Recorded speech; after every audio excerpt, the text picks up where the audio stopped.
Hello friends, in today's video we are going to discuss on writing skill, and in that section we shall discuss information transfer, that is verbal to non-verbal. First of all, try to understand what is verbal information. Verbal information means the information which is given in form of paragraph or in a complete sentence, and non-verbal information means the information which is given in a point wise. It may be in a table or tree diagram or pie chart or flow chart like this. तर विद्यार्थी मित्रांनो, आजचा video अतिशय important असणार आहे, कारण या व्हिडिओमध्ये आपल्याला शिकणार आहोत की information transfer verbal to non verbal कशा प्रकारे करायचे. हा 5 मार्क्ससाठी क्वेश्चन आहे, खूप इम्पॉर्टंट व्हिडिओ असणार आहे. आणि या व्हिडिओमध्ये आपण बोर्डला कशा प्रकारे क्वेश्चन विचारतात आणि आन्सर कशा प्रकारे लिहायचे, या सर्व गोष्टी चर्चा करणार आहोत. But you have to watch this video from start to end. Let's go. तर आपण बघत आहोत वर्बल टू नॉन वर्बल. आपण वर्बल इन्फॉर्मेशन म्हणजे काय बघितलं. आता आपण डायरेक्टली एक्झाम्पल बघूया. तुम्हाला एक्झाममध्ये क्वेश्चन नंबर 6A जे की 80 मार्क्सच्या क्वेश्चन पेपरमध्ये असतो, इन्फॉर्मेशन ट्रान्सफर A1 और A2 म्हणजे वर्बल टू नॉन वर्बल आणि A2 म्हणजे non verbal to verbal. Do any one of the following activity. आता आपण बघत आहोत verbal to non verbal. Read the following paragraph and show the information in chart. तुम्हाला एक paragraph दिलेला आहे आणि त्याच्यामधली इन्फॉर्मेशन चार्टमध्ये दाखवा. आता इन्फॉर्मेशन रीड करण्या अगोदर आपण काय करायचं असतं की तो जो चार्ट दिलेला असेल किंवा टेबल दिलेला असेल तो अगोदर नीट ऑब्झर्व करायचा, त्याचा स्टडी करायचा. आता या चार्टमध्ये बघितलं तर आपण बघतो ते टाईप्स दिलेले आहेत, म्हणजे इन्फॉर्मेशनचे टाईप्स कोणकोणते आहेत, 1 and 2 इथे आपल्याला लिहायचे आहेत. त्यानंतर ऑल्सो कॉल्ड ॲज, मग त्या इन्फॉर्मेशन आणखीन काय म्हणून बोललं जातं हे इथे आपल्याला लिहायचं आहे. ठीक आहे. ती लिहिण्याची ती स्टाईल कशी आहे ते त्याच्यामधले पॉईंट्स आहेत. ठीक आहे. स्कोप टू एक्सप्रेस, याच्यामध्ये काय एक्सप्रेस किंवा काय व्यक्त केलं जातं त्या इन्फॉर्मेशन तिथे आपल्याला लिहायचं आहे. अँड ॲड्रेस टू, त्याने ती कोणासाठी इन्फॉर्मेशन असेल. So these are the some of the 6 important points. ठीक आहे. आता इथे तुम्हाला आणखीन आपण एक गोष्ट बघणार आहोत की verbal to non verbal information करीत असताना कोणकोणते मुद्दे आपण लक्षात ठेवले पाहिजे, आणि ते म्हणजे रीड ऑल इन्फॉर्मेशन केअरफुली. ते दिलेल्या चार्टप्रमाणे आपल्याला ती इन्फॉर्मेशन केअरफुली रीड करा. Next point, find out useful and main point. त्याच्यामध्ये जे चार्टमध्ये सांगितले आहेत इन्फॉर्मेशन आहे जे आपल्याला पुटअप करायचे ते शोधा. त्या रीडिंग करताना, पॅरेग्राफ रीड करताना ते मेन पॉईंट त्याच्यामध्ये आपल्याला शोधायचे. Next, give an appropriate title at the top of the writing. जेव्हा आपण ॲन्सर लिहितो सुरुवातीला ते टायटल किंवा शीर्षक द्यायचं आहे, कारण त्याला A1 मार्क्स असतं. ठीक आहे. Right proper relevant information in the table. जी टेबलमध्ये आहे किंवा चार्टमध्ये आहे त्याच्यामध्ये योग्य पूर्ण वाक्यामध्ये लिहिण्याची गरज नाही, पॉईंट वाईज ते त्या टेबलमध्ये मांडा. And cover all the points in writing. आणि सर्व पॉईंट तुम्ही व्यवस्थितपणे कवरअप केले तर तुम्हाला कमी वेळेमध्ये 5 out of 5 मार्क्स सहजपणे मिळू शकतात. आता आपण बघूया तो जो पॅरेग्राफ आहे त्याची आपण स्टडी करूया. ठीक आहे. Letters are broadly divided in 2 parts. पत्र मुख्यतः दोन याच्यामध्ये डिवाइड केलं जातं, 2 पार्टमध्ये डिवाइड केलं. म्हणजे हा जो पॅरेग्राफ आहे लेटरच्या रिलेटेड आहे. आणि तो 2 पार्ट्स कोणते आहेत, इन्फॉर्मल लेटर ज्याला आपण पर्सनल लेटर देखील म्हटलं जातं, and second one and formal letter that is a official letters. आपल्या परिचयाचं आहे. पर्सनल लेटर और informal letter are those which we write to our relation and friends. Personal letter म्हणजे इन्फॉर्मल लेटर आपण कोणाला ॲड्रेस टू आलेल्या बघा, म्हणजे कोणाला लिहितो, लेटर टू रिलेशन जे आपल्या नातेवाईकांना किंवा फ्रेंड्सला लिहिलं जाणारं पत्र. Such letter should be written in easy and conversational style. आता त्याच्यामध्ये स्टाईल हा पॉईंट गेला होता बघा, म्हणजे कोणत्या स्टाईलमध्ये हे इन्फॉर्मेशन लेटर लिहिलं जातं, इझी अँड कॉन्व्हर्सेशनल स्टाईल म्हणजे एक सहज सोप्या पद्धतीने, आणि कॉन्व्हर्सेशनल म्हणजे एक संवादात्मक, ज्याच्याशी जणू काय आपण त्याच्याशी बोलत आहोत, कॉन्व्हर्स करत आहोत. ठीक आहे. When you are writing to a friend for example, उदाहरणार्थ जेव्हा आपण एका मित्राला पत्र लिहितो, you might imagine he or she is sitting before you. ते अशा प्रकारचं लेटर लिहिताना आपण कल्पना करीत असतो की ते आपल्यासमोर बसलेले आहे आणि आपण त्याच्याशी बोलतोय. एक रिटनमध्ये आपण लिहितो. ठीक आहे. You can freely express your personal feeling. तुम्ही फ्रीली तुमच्या पर्सनल फिलिंग किंवा इमोशन जे आहे तुम्ही ते व्यक्त करीत असं सेंटिमेंट जे आहे ते. हे झालं informal लेटरबद्दल.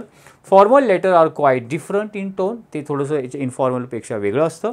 They are written with a practical and official purpose style. एक ऑफिशियल म्हणजे आपण एक कार्यालयीन पत्र आपण त्याला बोलतो, हे प्रॅक्टिकल आहे. त्याच्यामध्ये फिलिंग्स वगैरे काही पर्सनॅलिटी ॲड करायच्या नसतात. Such letter should be clear and to the point. स्पष्टपणे क्लिअरली असावे, टू द पॉईंट मुद्द्यानुसार असतं, विषयानुसार. Letters of this type of include explain application. याच्यामध्ये काय काय येतं, ॲप्लिकेशन लेटर येतं, तो ऑफिसर्सला आपण लिहितो, किंवा कंप्लेंट लेटर येईल अथॉरिटीज किंवा जे काही त्याच्यामध्ये अथॉरिटीज आहेत किंवा जे मॅनेजर्स वगैरे असतात ते. लेटर्स टू एडिटर त्याच्यामध्ये येऊ शकतो, बिझनेस लेटर फर्मला etcetera. In this letter you can not freely express your personal or feeling and sentiment. याच्यामध्ये तुमच्या भावभावनांचा इथे व्यक्त करण्याचा प्रश्न येत नाही आहे. The language is formal and official. याच्यामध्ये जी भाषा आपण लिहितो ती फॉर्मल किंवा ज्याला औपचारिक भाषा आपण बोलतो, आणि एक ऑफिशियल लँग्वेज असेल. So this is the information which is given in form of paragraph, that is a verbal information. आता हे जे पॉईंट दिलेले आहेत, types also called as style, आणि इथे आपल्याला टायटल द्यायचं आहे. आपण याचं ॲन्सर बघूया, ते कशा प्रकारे लिहिलं आहे ते आपण बघूया. याचे जे ॲन्सर आहे जे मी म्हटलं ते लेटर पॅरेग्राफ लिहिताना त्याच्यामध्ये इम्पॉर्टंट पॉईंटला अंडरलाईन करत तुम्ही रेडी करायचे असतात, आणि याचा ॲन्सर आपण बघूया. तर we have given the title here or name, that is the types of letters. ठीक आहे, टाईप्स कोणकोणते आहेत, informal and formal letters, also called as personal, किंवा त्याला फॉर्मलमध्ये ऑफिशियल लेटर बोलतात. इनफॉर्मल लेटर बघूया. इनफॉर्मल लेटरची स्टाईल कशी, कॉन्व्हर्सेशनल आणि इझी असते. ठीक आहे. स्कोप ऑफ एक्सप्रेशन त्याच्यामध्ये काय व्यक्त केलं जातं, freely express personal emotion sentiment इथे एक्सप्रेस करतो. अँड ॲड्रेस टू कोणाला उद्देशन असतो याच्या लेटरमध्ये, इनफॉर्मलमध्ये रिलेशन्स अँड फ्रेंड्ससाठी. फॉर्मलमध्ये ऑफिशियल लँग्वेज असते. देन ऑफिशियल्स म्हणजे एक कर्मचाऱ्यांसाठी असतं. Then practical purpose official language cannot freely express your personal thoughts and sentiments, ते व्यक्त करू शकत नाही. ऑफिसर्स देन एडिटर्स, जे मॅनेजर्स, या लोकांना आपण हे पत्र लिहितो. ठीक आहे. सो या प्रकारे प्रॉपरली आपण टायटल देऊन टेबल तयार करून व्यवस्थितपणे इथे लिहिलात तर तुम्हाला 5 मार्क्स सहजपणे मिळू शकतात. हे आपण एक एक्झाम्पल बघितलं. Let's the one more example आपण बघूया, वर्बल टू नॉन वर्बल. एक पॅरेग्राफ आपण इथे बघूया वर्बल टू नॉन वर्बलसाठी. Read the following paragraph and complete the table. Paragraph read करण्या अगोदर टेबल बघूया. टेबलमध्ये आपण दिलं एक vitamins, their sources and effect due to their deficiency. आता विटॅमिन्सचे तुम्हाला हा चार्ट कंप्लीट करून दिला. विटॅमिन्स कोणकोणते आहेत, vitamin A, B, C and D. Their sources म्हणजे ते विटॅमिन्स कोणत्या फूडमधून, त्याचा स्रोत काय आहे, कोणत्या फूडमधून भेटतात ते इथे आपल्याला कंप्लीट करायचं आहे. पॅरेग्राफमध्ये गेलेले आहे, म्हणजे त्याला आपल्याला अंडरलाईन करायचे आहे. Effect due to their deficiency. Effect due to their deficiency म्हणजे कमतरता. ते विटॅमिन्स जर बॉडीमध्ये कमी झाले त्याचा बॉडीवरती काय परिणाम होतो, म्हणजे ते पॉईंटमध्ये ते आपल्याला मांडायचे. विटॅमिन एची कमतरता, बीची कमतरता, असं कोणकोणते आजार होतात किंवा काय इफेक्ट होतो ते लिहायचं आहे.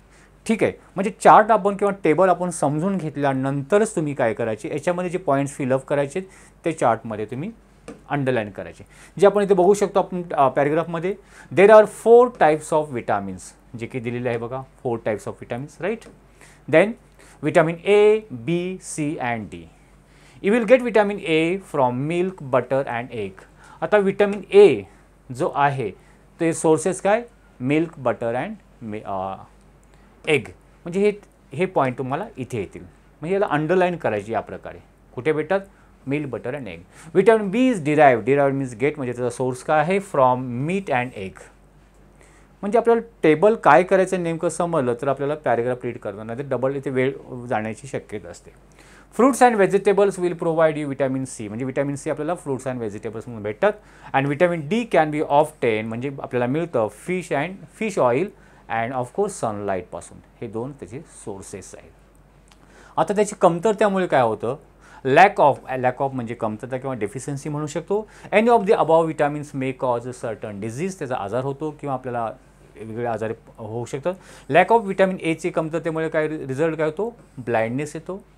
ठीक आहे, अंधपणे येऊ शकतो. Lack of vitamin B gives us rise disorder of the nervous सिस्टमवर त्याचा परिणाम होतो.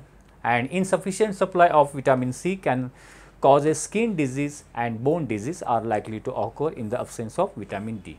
म्हणजे 2 याच्यामध्ये कोणत्या सोर्सपासून भेटतो आणि त्याच्या कमतरतेपासून काय परिणाम होतो. अच्छा, आपण आन्सर बघूया. ठीक आहे, तर ते बघू शकता. We have given the title, types of vitamins, sources and effect. Vitamin A, milk, butter and egg. इथे सेंटेन्सेस कंप्लीट लिहायचे नाही आहेत, पॉईंट्स फक्त. विटॅमिन बीचे सोर्सेस आहे मीट अँड एग. सीचे फ्रूट्स, व्हेजिटेबल्स, जे आपण पॅरेग्राफमध्ये बघितले. डेफिशियन्सी त्याचे परिणाम काय होतो कमतरतेमुळे, विटॅमिन एच्या कमतरतेमुळे blindness, disorders of nervous system, skin disease and bone disease. So या प्रकारे कमी वेळेमध्ये जास्तीत जास्त म्हणजे आउट ऑफ मार्क्स मिळण्याचा हा प्रश्न आहे. That is a verbal to non verbal.